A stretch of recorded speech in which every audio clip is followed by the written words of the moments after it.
And with this next fight, we got this fight in the bantamweight division. And in terms of a bet and a breakdown, I really don't have a big breakdown or a strong opinion on this fight, but I think it's going to be a hell of a fight. I think it's going to be fun to watch and a banger. And it's just tough with this fight because I'm not really that impressed with Mana Martinez. I feel like he is pretty slick. He has good counter striking. He's big for the weight most of the time. He has fought at 125 as well. 135, he's still tall and rangy, but with Brandon Davis, he obviously is a guy that used to fight at higher weights and kills himself to come down to 35. So he's going to have longer reach and be able to match the height of Martinez in this one. So Martinez is going to have that advantage. But Martinez, he likes to come forward, switch stances, wait on his opponent, stand right in front of him in the pocket and look to counter. And he has real nice 3-2s. He has power. We've seen him knock guys out with one punch that are pretty formidable. You know, guys like Ricky Tercios. He's got in knockouts against Jose Johnson. So he's KO'd guys that are in the UFC with one punch. So you have to respect his power. Even in his last fight where he got completely dominated against Ronnie Lawrence, he did get a couple of knockdowns in that third round. So he's dangerous. But with Martinez, it's a lot of waiting.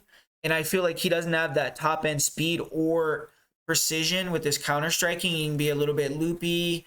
And I don't really feel like he's the most quick guy going from A to B. He doesn't throw straight punches a lot of the time. So a lot of his counters come too slow and guys can get in, get out, land on him.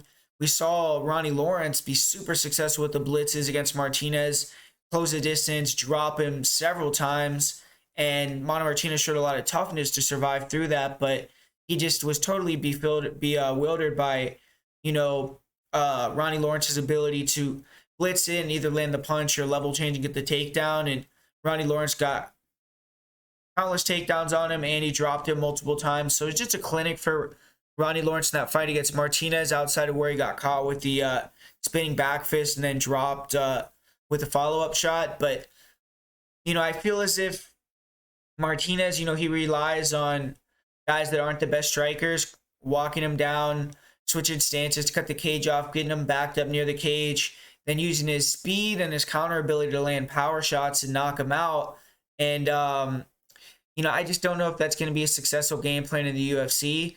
Martinez, in terms of his grappling, I think he's a little bit questionable there. I don't really think he has the best wrestling, nor do I think he has the best submission defense. We did see him get submitted by Draco Rodriguez on the Contender Series.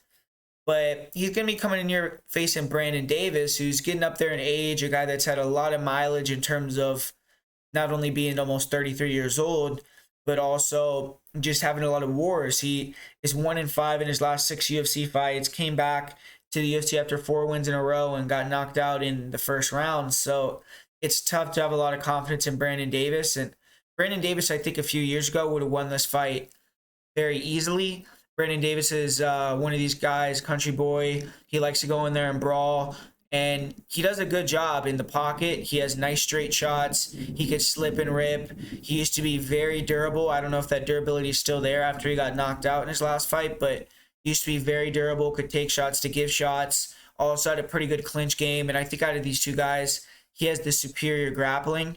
He's not necessarily a guy that's going to push the grappling, but we've seen him more later on in his career get some more takedowns in certain fights and use the clinch to land some big knees and things like that. But most of the time, Brandon Davis just wants to get in that pocket with you, exchange, and that's what Martinez wants to do too. So whoever ends up getting the better of that is going to be the winner. And like I said, I think Brandon Davis a few years ago, I just think he would be much slicker. He's a lot more composed in there, and even now I think he is still. He has those nice straight shots, and I think he used to be the more durable guy. But recently, just some of his fights, I think he just looks super slow. He used to be a guy that liked to pressure and be on the front foot, and now he's accepting being on the back foot, getting backed up and things like that. And he did get knocked out in his last fight. So I just don't have a lot of trust in Brandon Davis right now. Even in his fights that he won outside the UFC on the regional scene, I went back and watched a few, and I felt like he was getting hit too much, looking really slow. And I think Martinez might be able to capitalize on that and land a knockout or be able to survive out of there with a decision. But, I mean, I could easily see Brandon Davis getting a KO too, or Brandon Davis being able to use his pressure striking to force the clinch, get some takedowns, win that way. So It's just to me gonna be which type of Brandon Davis shows up. If he could show up looking like the old Brandon Davis back in form, then I think he can go in there and get the win. But I'm gonna go with Mana Martinez, and I'm gonna say he gets a first round knockout in this one. And if he doesn't, he wins a close decision. So I just feel like maybe Brandon Davis is a little bit past it, maybe done a little bit. So I'm gonna go with Martinez, but not that impressed with Martinez. More just a fade on Brandon Davis. So in terms of a bet, I would more lean on the underdog. I would say I'd rather bet Brandon Davis, see what potentially happens as the underdog because I think he's the better fighter, but it's just the age and the potential durability issues at this point. But definitely a stay away fight for me in terms of the bet. I don't really have any interest in it. But as a pick, I'm going to go with Mana Martinez, and I'll say he actually does get that first round KO.